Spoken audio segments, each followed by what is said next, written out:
Magandang araw, CCF family. Welcome to Sunday Fast Track, where you ask real-life questions and we give you biblical truths. Ako po si Jom Aguilar mula sa Big Singles Ministry at kasama po natin ang ating speaker na si Pastor Bong Saking upang sagutin ang inyong mga katanungan. Magandang araw, Pastor Bong. Magandang araw, Joms. Ito pong unang tanong. Dahil sa ating pagmamahal sa sarili, mahirap para sa atin ang magmahal ng kapwa. Mayroon bang paraan upang mas maging madali sa atin ang magmahal?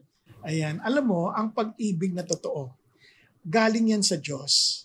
Unless you experience na yung punong-puno ka sa Diyos, where you find full satisfaction sa love ng Diyos, hindi mo iisipin yung sarili mo.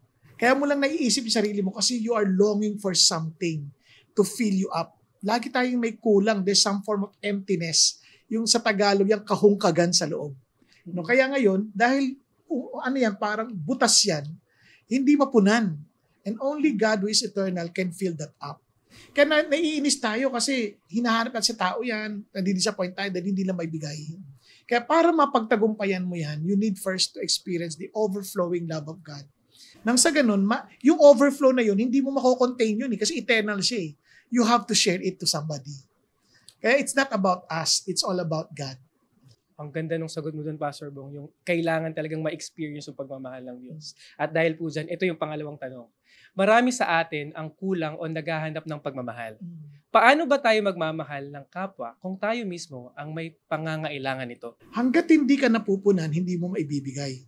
You cannot give to someone what you do not have. Kaya ng malungkot na katotohanan, no? Everyone is longing for love, pero hindi lang naiisip, ano ba yung pag-ibig? Kaya nga, would you believe, si God holy, but He was never defined as holy. He is defined as love. Kaya, kapag si God nasa atin, dun mo palang may papasa yon. Kasi nga, sabi ko sa'yo, pag-aapaw yan eh. Pag umaapaw na yan, maibibigay mo na sa iba. Kaya nga yung iba, kunyari, you're looking for attention. Di ba? Ano ka magiging attentive sa ibang tao if you're seeking for attention? But once you are satisfied that God is attending to you, naku, si Lord na bala sa akin na I will take care of you. I will attend to you. Kasi si Lord ang may control sa akin. Si Lord ang nag-aalaga sa akin. Si Lord ang nagmamahal sa akin. Kaya naman, willing na ako to give away. Ayun, ang ganda nun. Kaya parang siyang give and take. Talagang pagmamahal. Take from the Lord, yes. and you give it away.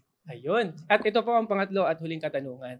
Bakit nga ba greatest ang love kaysa sa faith at hope? Ayan. Alam mo pagdating sa langit, yung faith, kita mo na si God eh. You don't need to believe or to be certain na dyan lang si God. Nakita mo na eh. Kasama mo na siya face to face. Yung hope, yung inaasahan mo, kasama mo na siya eh. But love remains. Amazing. Pagdating sa eternity, yung love nandoon pa rin. Yung love relationship with God, your love relationship with the people of God, sa eternity, nandun pa rin. Pero yung idea ng faith, hindi mo na halos kakailanganin, nandun na si God eh. Love is the greatest of all because God is love. Ang ganda. God is love. Maraming salamat, Pastor Bong, sa iyong mga kasagutan.